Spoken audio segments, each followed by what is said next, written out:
울퉁불퉁 생긴 모양도 제각각. 마늘과 함께 대한민국 양념채소계의 쌍두마차로 꼽히는 생강. 특유의 알싸한 향과 매운맛은 향신채소로서의 매력을 톡톡히 보여준다.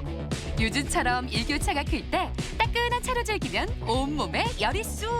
이보다도 안성맞춤일 수 없는데 건강밥상 오늘은 황토에서 나는 보약, 생강과 함께한다. 생강은 감기 초기에 바이러스 성분이 침투하지 못하도록 예방해주는 역할을 할 수 있고요. 또한 감기에 걸렸을 때도 목의 염증을 가라앉히며 회복을 빠르게 도와주는 효능이 있습니다. 또한 생강은 유액의 분비를 촉진시키고 소화기관의 연동운동을 촉진시켜주어 소화 기능을 개선시켜주며 콜레스테롤의 배출을 돕고 혈류순환을 촉진하여 고혈압을 예방할 수 있습니다. 가을이 준 선물 생강. 장수했다는 정조도 중국 성인 공자도 평생 즐겨 먹었던 노년의 보약이다. 생강으로 만들어볼 오늘의 첫 번째 요리. 통째로 올린 매콤한 오징어에 샛노란 생강이 그야말로 활용점정. 생강채 오징어 통구이. 이어서 만들어볼 요리는 쫀득한 가래떡 위에 달달한 생강 시럽이 10점 만점에 10점. 생강 시럽 뿌린 가래떡 구이. 한 끼로 든든하다. 알싸하게 매운맛이 매력적인 생강은 한식부터 서양 요리까지 활용법이 무궁무진하죠. 특히 생강은 비린내를 잘 잡아주기 때문에 해산물과의 궁합이 참 좋습니다. 오늘은 생강채를 곁들인 오징어 통구이 만들어 볼게요. 서산과 당진, 태안에서 많이 생산되는 생강. 생강을 고를 땐 향이 강하면서 단단하고 발이 굵고 넓은 것이 좋다. 오징어 통구이에 들어갈 생강은 우선 흙을 물로 털어낸 후 10분 정도 물에 불렸다가 칼로 말끔하게 벗겨준다. 껍질을 잘 벗긴 생강은 두 종류로 준비하는데 먼저 얇게 편썬 후 가늘게 채쳐 고명용으로 준비하고 나머지는 강판에 곱게 갈아 양념장용으로 준비해 놓는다. 사용하고 남은 생강은 흙이 묻어있는 상태로 젖은 키친타올로 감싸서 랩에 넣고 냉장실에서 보관해 주세요. 오늘의 조연 오징어도 손질해보자.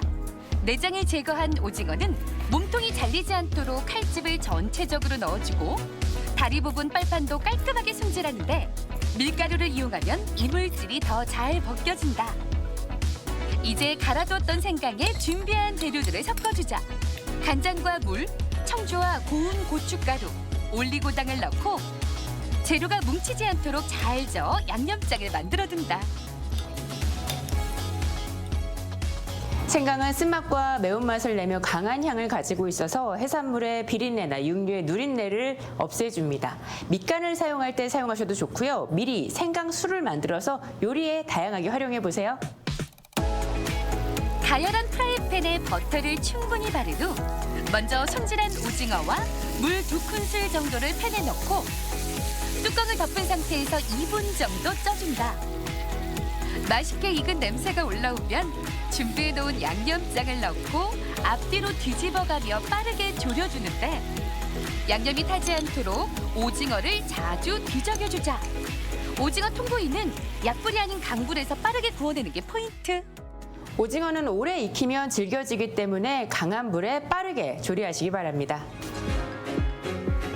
넓적한 접시에 잘 구워진 오징어 통구이를 먹음직스럽게 올리고 양념장을 다시 한번 발라준 후 얇게 채친 생강을 살포시 올려주면 오늘의 요리 생강채 오징어 통구이 완성!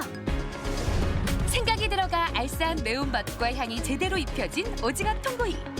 식탁이 별미 반찬으로 긴 밤 매콤한 술안주로 안성맞춤이다. 매콤한 향이 좋은 생강으로는 색다른 드레싱을 만들기도 하고 꿀이나 설탕에 재워서 생강 시럽으로 디저트를 만들어 풍미를 더욱 높이기도 합니다. 오늘은 달콤한 생강 시럽을 만들어서 가래떡 구이 함께 만들어 볼게요. 바로 먹을 생강은 잘 다듬은 후 비닐에 싸 보관하는 게 좋고 오래 두고 먹을 시엔 비닐에 구멍을 뚫어 흙이 묻은 채로 냉장 보관하는 게 좋다. 생강 덩어리는 분리해서 손질하는데 호미진 곳에 흙이 남아있을 수 있으니 말끔하게 제거한다. 시럽에 쓸 생강은 얇게 편 썰어 준비하자. 몸을 따뜻하게 하고 면역력을 높여주는 생강을 슬라이스해서 말려 달여 마셔도 좋고요. 이 슬라이스한 생강을 꿀이나 술에 재워서 요리에 다양하게 활용해 보세요. 이제 생강 시럽을 만들 차례. 생강에 같은 양의 설탕을 넣어 잘 버무려 주는데 손으로 비비면 손의 열기와 생강 수분이 설탕을 더 잘 녹일 수 있다. 이렇게 생강에서 나온 수분을 이용해 중간 불에서 타지 않도록 저어가며 졸여주자. 수분이 어느 정도 진득해질 때쯤 레몬즙과 소금을 넣어 조금 더 졸였다 식혀주면 향긋한 생강 시럽이 완성된다. 만들어둔 생강 시럽은 오늘처럼 디저트에 활용하셔도 좋고요. 뜨거운 물에 타서 생강 차로 만들어 드시면 참 좋습니다. 생강 시럽에 딱 붓! 쫀득한 가래떡은 원형 그대로 사용해도 좋고 원하는 모양으로 썰어 먹는 재미를 더해도 좋다. 잘 달궈진 팬에 고명으로 쓸 호두를 먼저 볶아낸 후 다시 팬에 식용유를 눌러 키친타월로 부드럽게 닦아낸 다음 가래떡을 구워주는데 가래떡구이는 인내가 포인트.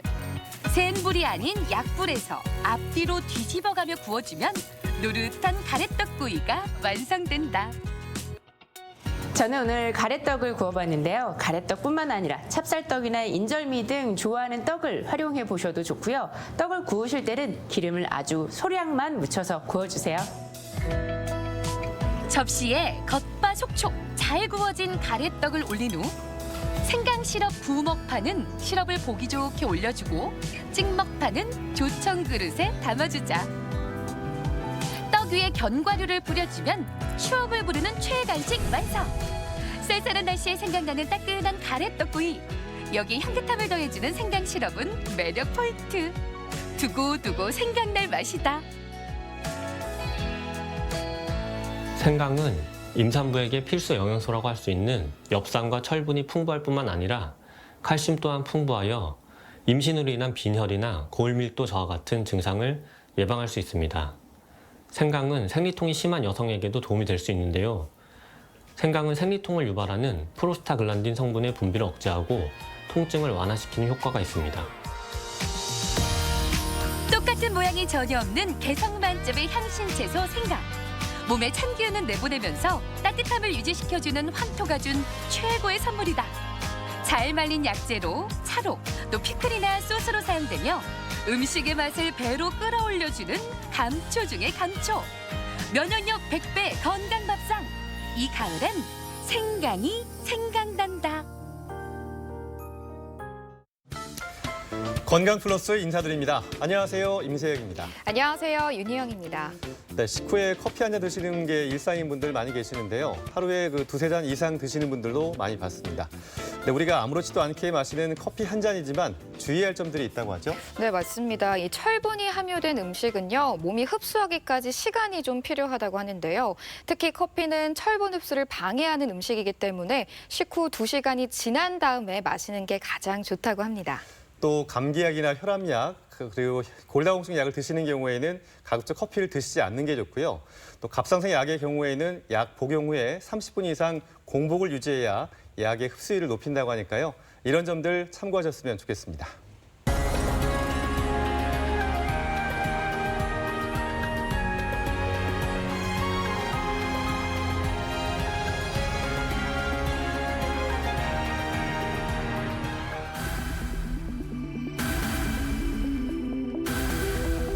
주먹만한 크기의 쌍으로 존재하는 몸속 장기 콩팥.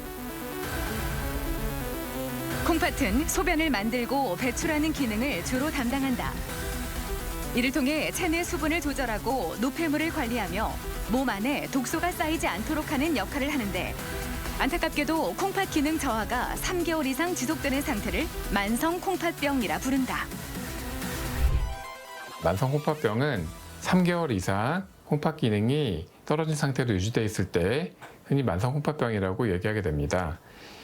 보통 얘기할 때는 60점 이하를 기준으로 삼고요. 60점 이상이더라도 초음파 등의 이미지 상에서 이상이 있는 경우에는 만성 콩팥병으로 진단할 수도 있습니다. 국내 만성 콩팥병 환자는 약 25만여 명으로 최근 5년 사이 연평균 약 2만여 명씩 증가하는 추세다. 콩팥은 문제가 생겨도 기능이 절반 이하로 떨어질 때까지는 별다른 증상을 보이지 않는데 오늘 TV주시에서는 전신 건강을 위협하는 만성 콩팥병에 대해 자세히 알아본다. 네, 그런 말이 있잖아요. 입이 좋아하는 음식은 몸이 힘들어한다. 네. 우리 입에서는 뭐 달고 짠, 흔히 얘기하는 단짠 이런 고단백의 음식들을 원하지만은요. 사실 이게 몸 안에 들어가면은 상당히 분해시키느라 힘도 들고요. 이런 음식들이 서서히 우리 몸을 망가뜨리거든요. 네, 맞습니다. 특히 신장은요, 노폐물을 걸러주는 기관인데요. 이 신장 질환 중에서도 만성 콩팥병은 말기가 될 때까지도 별다른 증상이 없어서 침묵의 살인자라고 부른다고 합니다. 네, 그래서 오늘은 만성 콩팥병에 관해 자세히 알아보겠습니다. 오늘 도움 말씀 주시기 위해서 을지대학교 병원 신장내과의 김경민 교수 나오셨습니다. 안녕하세요, 교수님. 안녕하세요. 안녕하십니까. 예, 오늘 주제가 이제 콩팥, 흔히 신장이라고 얘기하죠. 만성 콩팥병인데 이 콩팥이 우리 몸에 어디 위치해 있고 또 어떤 기관인지부터 먼저 설명해 주십시오. 저 콩팥은 이제 강낭콩 모양의 성인 주먹만한 크기의 장기인데요. 이제 그림에서 보시다시피 이제 우리 몸에서 이제 필터 역할을 하는 체내에서 항상성을 유지시키는데 아주 중요한 장기가 되겠습니다. 이제 양쪽에 등 쪽 갈비뼈 아래에 이렇게 한 쌍씩 있게 되겠고 요관이랑 연결돼서 방광으로 바로 연결됩니다. 그래서 콩팥에서 노폐물을 걸러서 소변을 만들게 되면 이 요관을 따라서 쭉 방광으로 내려와서 소변이 모이고 이제 요일을 느끼게 되면 요도를 통해서 소변이 나오게 되죠. 이런 중요한 역할을 하는 장기이기 때문에 필수 장기라고 볼 수 있겠습니다. 네, 이렇게 콩팥은 우리 몸에 노폐물을 걸러주는 필터 역할을 하는 만큼 중요한 기관이라고 볼 수 있겠는데요. 이 콩팥에 있어서도 사구체 역할이 중요하다고 들었습니다. 이 사구체는 구체적으로 어떤 건지도 좀 짚어주시죠. 이런 콩팥은 이제 주먹만한 크기인데요. 이 안에는 이제 무수히 많은 구조물들이 있게 되는데요. 그 구조물들의 이름을 사구체라고 부르게 되고 사구체는 요 하나하나는 이제 0.1에서 0.2mm 정도의 눈에 보이지 않을 만큼 아주 작은 크기입니다. 이제 검진을 받아보시게 되면 사구체 여과율이라는 얘기를 들어보시게 될 텐데요. 그때 말하는 사구체가 요 작은 구조물을 얘기하게 되고요. 이런 구조물들을 이제 전자미경으로 보게 되면 이런 식으로 보이게 됩니다. 이제 좌측은 정상 사구체가 되겠고요. 우측은 망가진 사구체가 되겠는데요. 이제 정상 사구체를 보시면 이제 사구체 혈관들이 보이게 되고 뒤에 이제 하얗게 열린 공간들이 보이게 되는데 이 혈관 사구체에서 이렇게 노폐물들이 이 열린 공간, 소변 공간으로 이제 노폐물들을 잘 여과하게 되면 나온 노폐물들이 요관을 통해서 방광으로 잘 노폐물이 배설이 돼야 혈관 내에는 노폐물이 없게 되는데요. 이 우측에 이제 망가진 사구체를 보게 되면 당뇨로 인한 만성 콩팥병이 생긴 환자의 사구체가 되겠는데 기타 많은 침전물들로 인해서 구조가 깨진 것을 이제 비교해서 쉽게 볼 수 있게 되겠죠. 혈관들도 막혀 있고 막힌 혈관들을 통해서 노폐물이 나갈 공간들도 막혀 있기 때문에 이 상태가 되면은 제대로 노폐물이 소변으로 나갈 수 없게 돼서 혈관에 노폐물이 침착되는 이런 상태가 되게 됩니다. 망가진 사구체의 모양을 보니까 필터 역할을 제대로 못하겠구나 네. 이런 생각이 드네요. 자, 그렇다면 오늘의 주제죠. 만성 콩팥병. 어떤 경우에 만성 콩팥병이라고 우리가 정의할 수 있는 건가요? 그 혈액 검사를 통해서 주로 이제 만성 콩팥병을 평가할 수 있게 되겠는데요. 신장 기능이 이제 3개월 이상 이제 지속적으로 정상 이하일 경우에 우리가 이제 만성 콩팥병이라고 할 수 있습니다. 이제 혈액 검사를 통해서 신장 기능을 평가하게 되는데 혈액 검사 상에서 신장 기능이 정상이더라도 초음파나 CT 등의 이미지 검사에서 신장 크기가 이상이 되든지 뭐 혹이 있다든지 소변 검사에서 혈뇨나 단백뇨 등이 3개월 이상 지속될 때에도 큰 범주에 만성 콩팥병 범주에 들어간다고 볼 수 있습니다. 네. 근데 이 만성 콩팥병은 이 초기에 보면 증상이 거의 없다고 들었습니다. 그래도 나타날 수 있는 증상이 있다면 어떤 게 있을지 좀 짚어주시죠. 저 병이 상당히 진행된 이후에도 증상이 없는 것이 어떻게 보면 특징이라고 볼 수 있겠습니다. 그 병이 진행할수록 이제 아주 특징적인 증상은 없게 되겠지만 진행될수록 소변량이 점점 줄어든다든지 이제 소변에서 이제 혈뇨나 어떤 거품이 많이 생긴다든지 뭐 찌꺼기가 나온다든지 이제 콩팥이 안 좋은데 이상하게 속이 안 좋고 유장관 증상이 생기고 소화불량 혹은 혈압이 올라가든지 이런 식으로 이 기타 증상들이 생기게 되기 때문에 증상이 없거나 이게 비특이적인 증상이 있기 때문에 이게 콩팥병으로 이런 증상인지 아닌지 약간 애매한 증상이라고 볼 수 있습니다. 아무래도 초기에 증상이 없다 보니까 우리가 초기에 발견한다는 것이 또 쉽지 않을 것 같아요. 다양한 증상들을 말씀해 주셨는데 이게 혹시 저 단계별로 분류를 해볼 수가 있겠습니까? 증상이 없이 소변 검사나 초음파 이미지상에서 이상이 있을 때 발견되는 1단계, 그때는 이제 신장 기능이 정상이죠. 90점 이상 예. 평가가 되겠고요. 2, 3, 4단계부터는 혈액 검사상에서 신장 기능 검사 수치에 따라서 구분을 하게 되고요. 이제 60점, 30점, 15점 이런 점수를 기준으로 해서 2단계, 3단계, 4단계를 나누고 증상이 생기는 경우는 대부분은 아마 4단계, 5단계, 4단계 이상이 될 경우에 증상이 생기는 경우가 많이 있습니다. 5단계가 될 경우에는 투석이나 이식 등의 신대체후법이 임박한 상태로 이제 말기 신부전이라 표현할 수 있습니다. 우리가 건강검진 받을 때 혈액 검사에 다 이런 수치가 나와 있는 거죠? 예, 이거는 기본 검사이기 때문에 특별히 추가하거나 요청하지 않으셔도 네. 이제 기본 국가 검진에 들어 있습니다. 그렇군요. 네. 표를 보니까 마지막 단계에서는 투석이나 신장 이식이 유일한 방법이라고 하셨는데 그렇다면 만성 콩팥병에 걸릴 수 있는 주요 고위험군 어떤 분들이 좀 있을까요? 그 만성 콩팥병의 가장 주요한 고위험군을 하나만 꼽자면 이제 당뇨병이라고 할 수 있겠고요. 예. 이게 전 세계적으로 이제 주된 고위험군은 당뇨, 고혈압, 사구체 신염 이 세 가지를 꼽을 수 있습니다. 예. 그 외에도 이제 콩팥병에 가족력이 있다든지 당뇨, 고혈압에 가족력이 있다든지 흡연을 하거나 비만, 고령의 환자군 혹은 진통제, 특히 비스테로이드성 소염제를 장기 복용할 경우 이런 환자들은 이제 고위험군이 되겠고요. 따라서 이런 원인 질환군이 있는지 미리 체크하고 잘 관리하는 것이 중요하다고 이제 생각해 볼 수 있겠습니다. 네. 고위험군에 해당될 수 있는 여러 가지 가능성들 또 성인병 질환자 그런 요인들을 말씀해 주셨는데요. 아까 그 60세 이상의 고령의 분들에게 또 많이 생길 수 있다고 하셨는데 실제로 그 환자들에게 나타나는 그 나이별로 뭐 분포 같은 게 나와 있는 게 있습니다. 이제 한 40대까지는 거의 없다시피 하다가요. 이제 보시면은 60대 이상부터 이제 급격하게 이제 유병률이 증가하는 것을 이제 확인할 수 있겠습니다. 특히 60대가 넘어가게 되면 이제 크게 증가하게 되겠는데요. 이는 단지 만성 콩팥병만의 문제는 아니고 대부분 만성 질환이 이런 패턴을 가지게 되겠고 이제 3대 원인 질환 당뇨, 고혈압, 사구체 신염 같은 질환도 같은 경과를 따르기 때문에 같은 슬로프를 보인다고 생각하시면 되겠습니다. 네. 이렇게 60대 이후에 가장 크게 증가한다고 하셨는데 그럼 콩팥에 이런 이상 소견이 좀 발견됐을 때 어떤 검사들을 좀 받아볼 수 있을까요? 가장 중요한 게 이제 혈액 검사, 소변 검사가 되겠고요. 그 외에 이제 초음파, CT 등의 이미지 검사를 통해서 이제 이루어지게 됩니다. 이제 신장 기능은 혈액 검사를 통해서 많이 들어보셨겠지만 이제 크레아티닌 수치를 확인해서 평가하게 되고요. 소변 검사로서 단백뇨, 혈뇨 같은 것들을 이상균물을 확인합니다. 그리고 이미지 검사를 통해서 만성 콩팥병 여부뿐만 아니라 만성 콩팥병을 야기할 수 있는 어떤 다른 원인이 될 만한 이상이 있는 건지 아울러서 함께 평가를 하게 됩니다.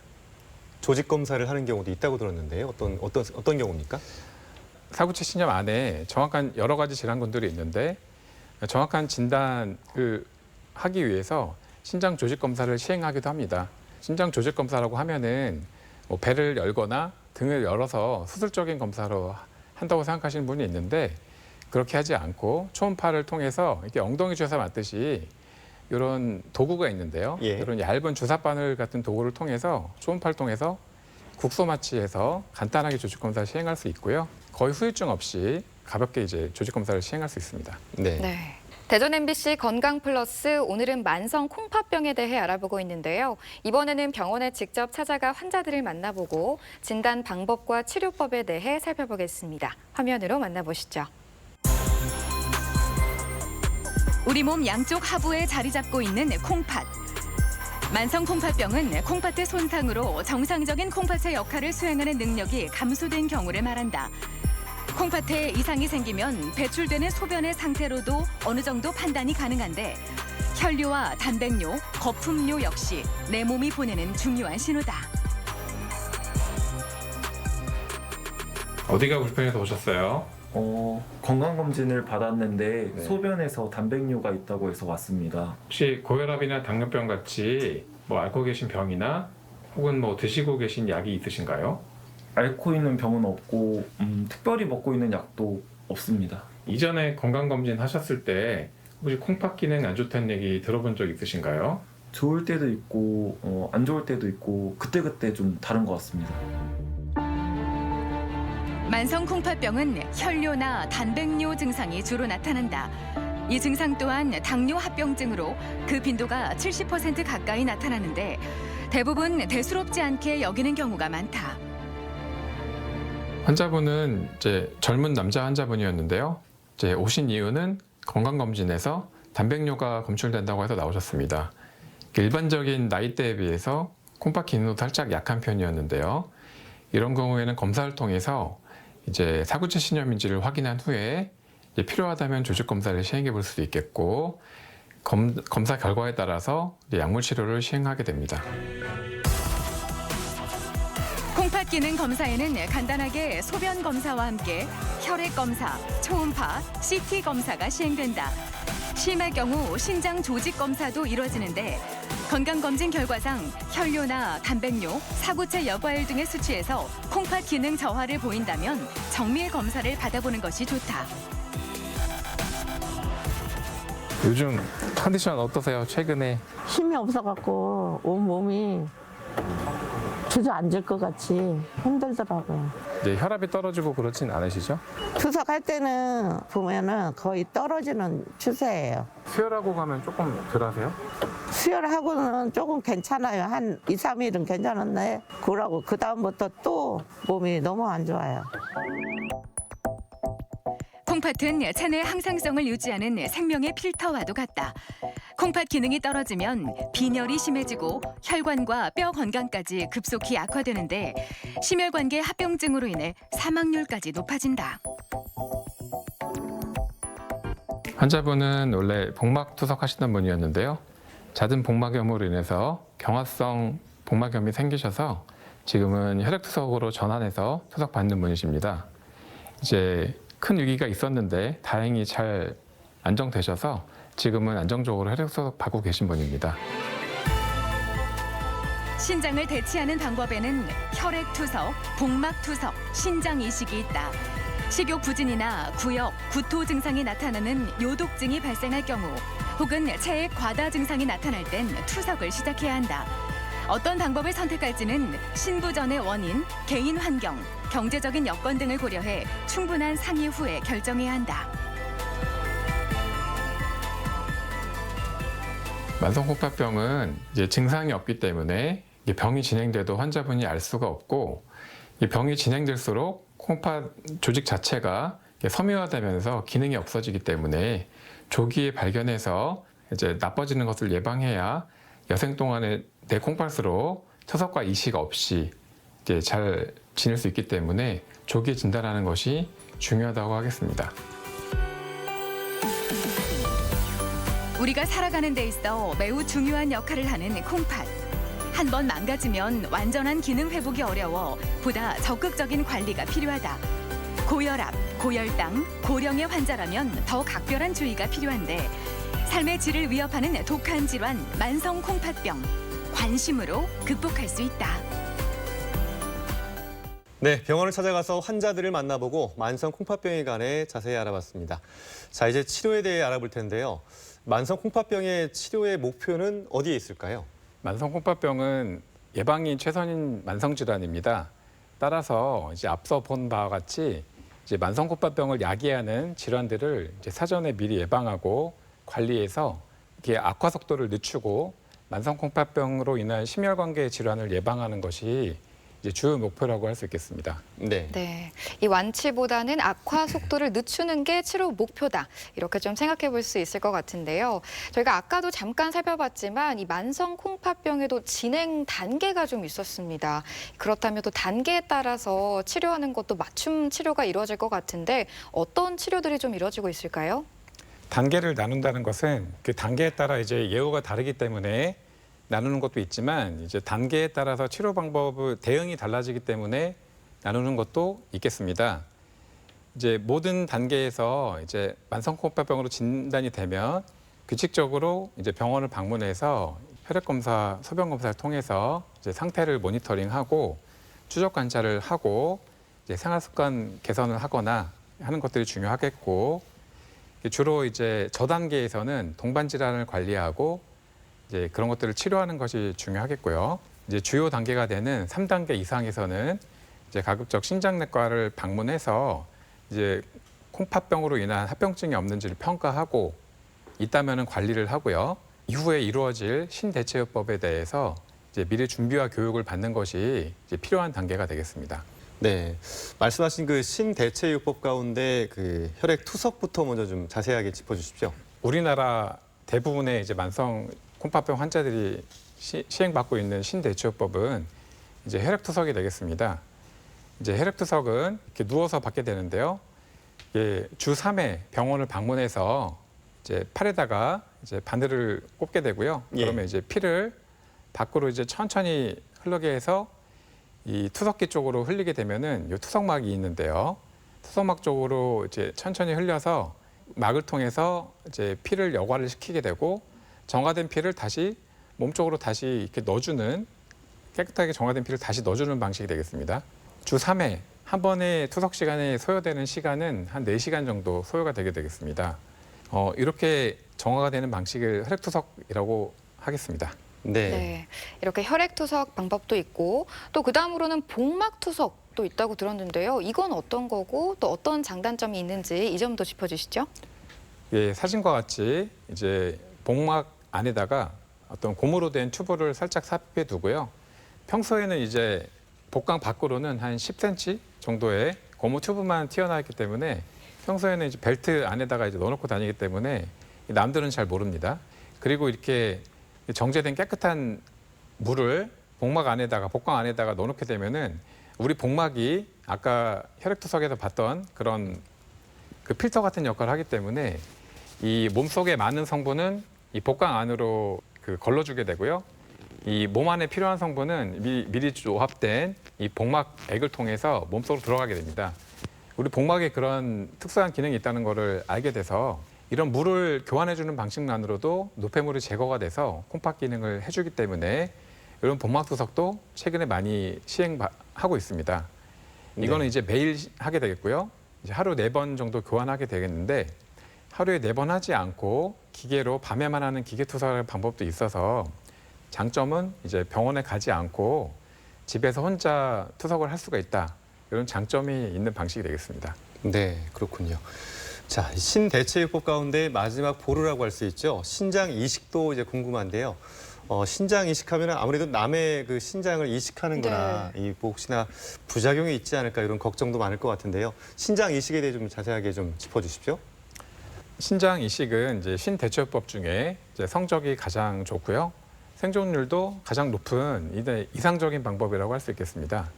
대신에 이제 면역 억제제, 남의 아까 말씀 주셨다시피 남의 콩팥을 내 몸에 넣기 때문에 이제 면역 억제제를 평생 먹어야 되는데 그게 이제 단점이라고 할 수 있고요. 그로 인해서 면역이 이제 눌러지게 되니까 이제 감염 등의 부작용이 생길 수 있기 때문에 그런 것들을 이제 예방하기 위해서 이식을 받기 전에는 기본적인 몇 가지 검사들을 해야 되고 조건이 맞아야지 이식을 받을 수가 있습니다.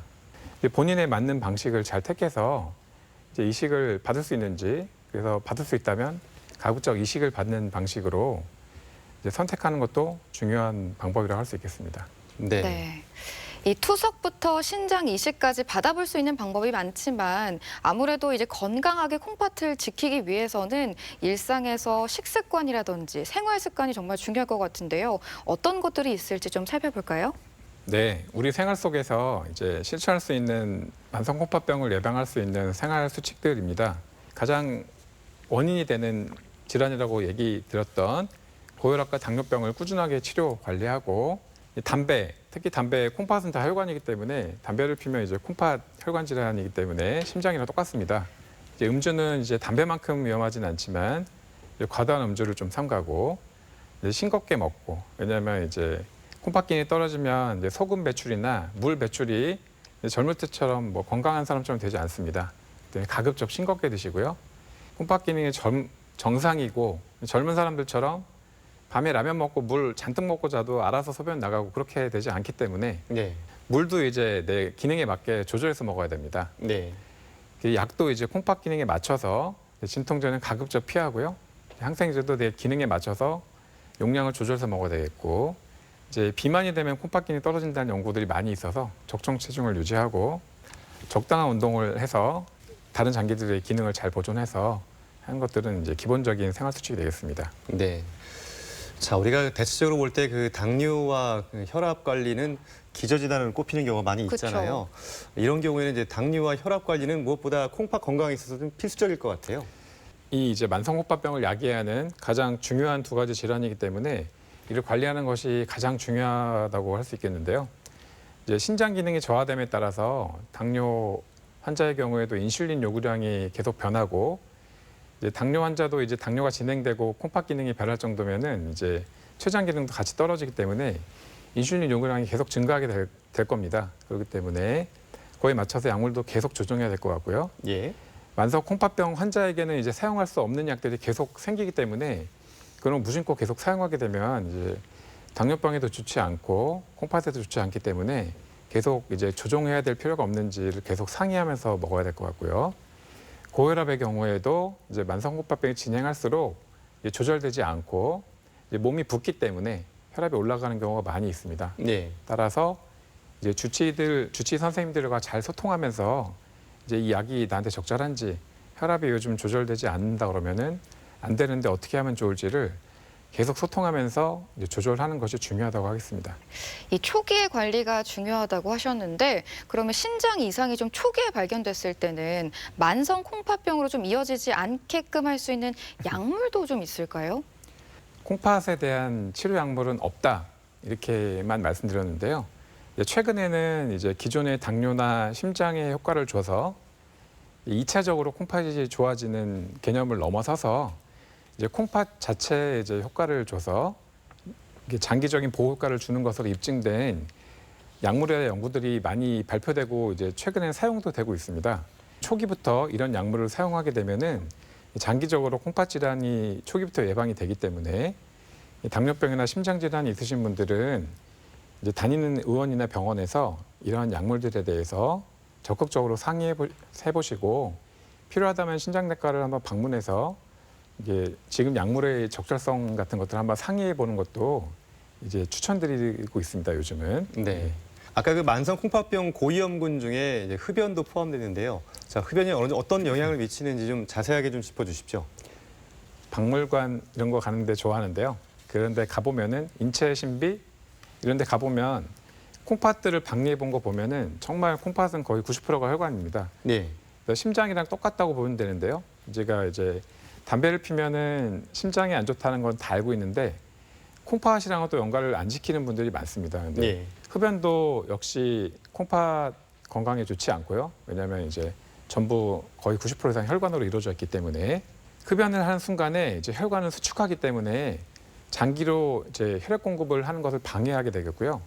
그렇기 때문에 꼭 이렇게 목이 졸린 것처럼 이제 혈관이 수축되기 때문에 장기 기능이 빨리 악화되는 경향이 생깁니다.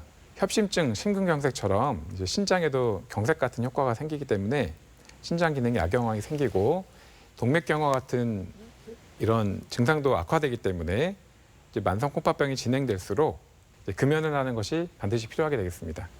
네, 그리고 또 아까 생활 수칙을 말씀해 주시면서 싱겁게 먹는 게 좋다고 하셨는데 짜게 먹지 않는 습관을 갖는 것도 좋을 것 같습니다. 이 습관을 좀 어떻게 가져보면 좋을까요?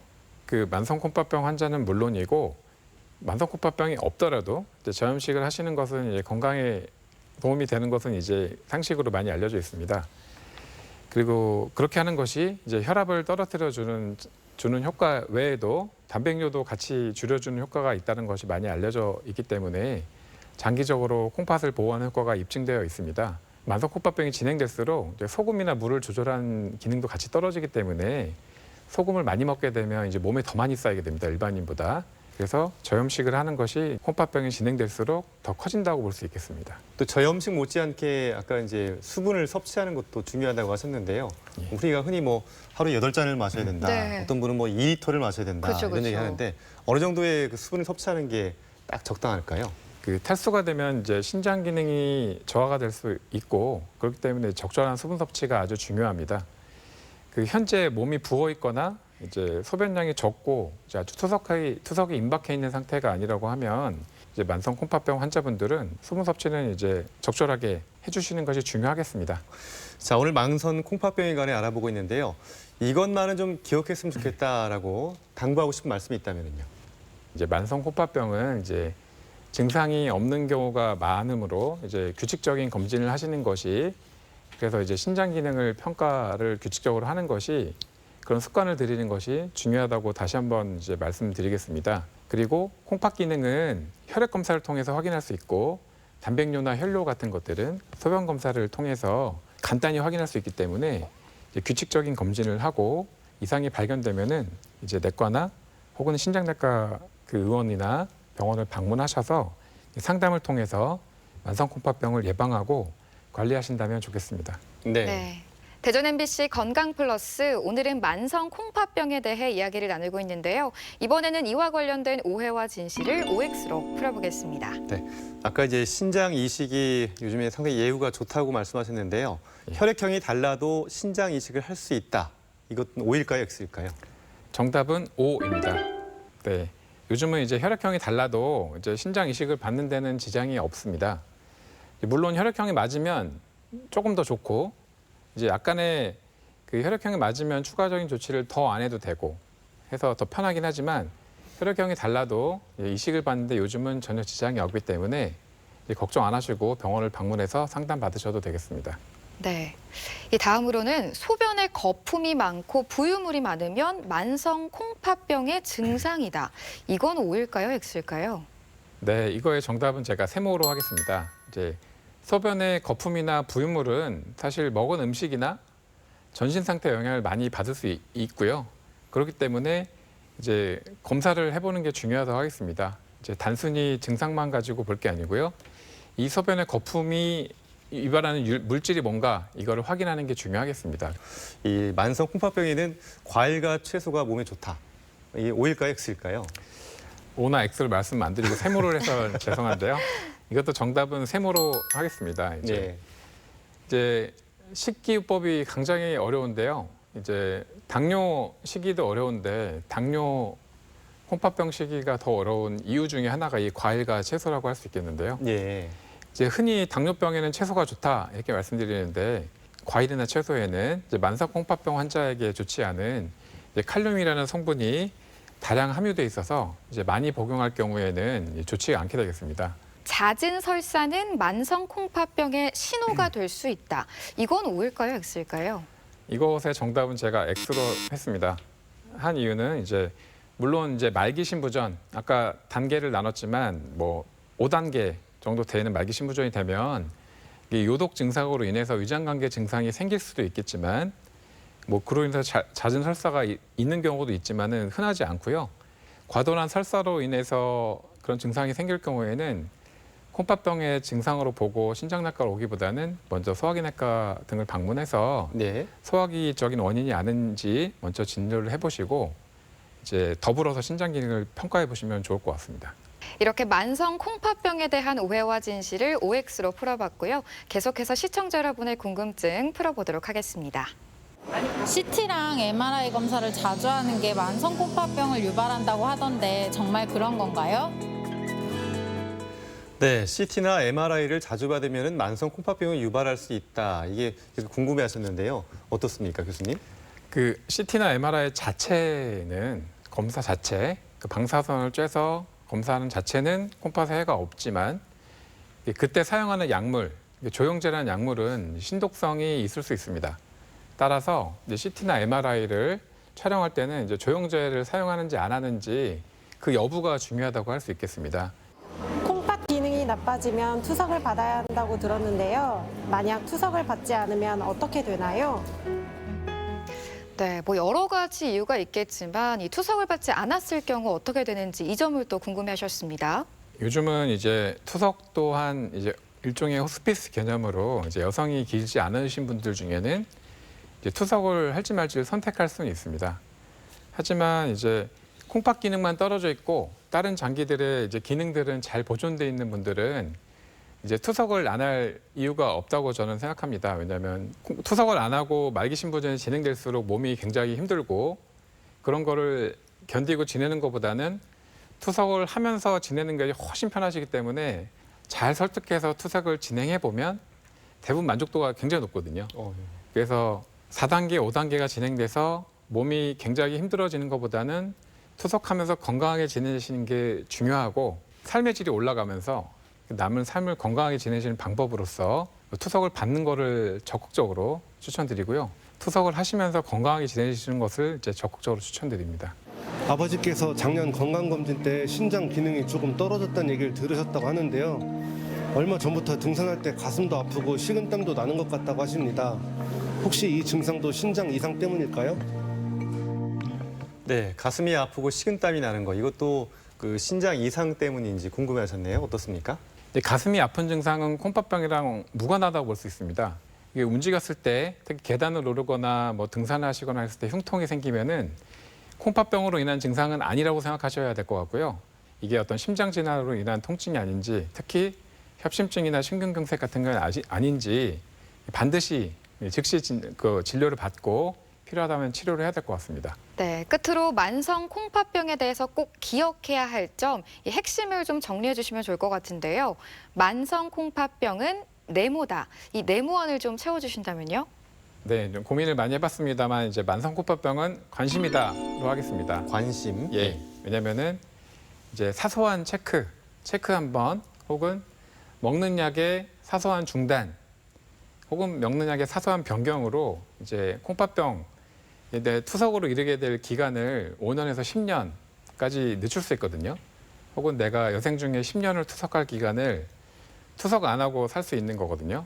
내가 이제 관심을 가지고 검진을 받고 검진 결과에 대해 상의하고 검진 결과에 따라서 내가 먹는 약을 바꾸거나 중단할 게 없는지에 대해서 상의하는 거 이런 관심 자체가 굉장히 중요하기 때문에 관심이라고 한번 정해봤습니다. 대전MBC 건강플러스 오늘은 만성 콩팥병에 관해 자세하게 알아봤습니다. 지금까지 도움 말씀에 신장내과의 김경민 교수였습니다. 오늘 말씀 감사합니다. 고맙습니다. 감사합니다.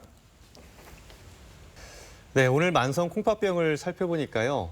정말 이거는 다른 질환에 비해서 규칙적인 그 식습관도 중요하고 생활 습관도 중요하겠다 이런 생각이 드네요. 저는 네. 지금보다 물을 한 1.5배 정도 더 먹어야 될 것 같고 음식을 좀 싱겁게 먹어야 되겠습니다. 네, 맞습니다. 그리고 무엇보다도 이 혈당과 혈압 관리를 잘 해주셔야겠고요. 건강식품을 너무 많이 드신다거나 약물을 남용하는 것은 콩팥의 적이라고 하니까요. 이 점도 꼭 기억해 두시기 바랍니다. 네, 건강플러스 저희가 준비한 내용은 여기까지입니다. 다음 이 시간에 다시 인사드리겠습니다. 함께해 주신 여러분 고맙습니다. 고맙습니다.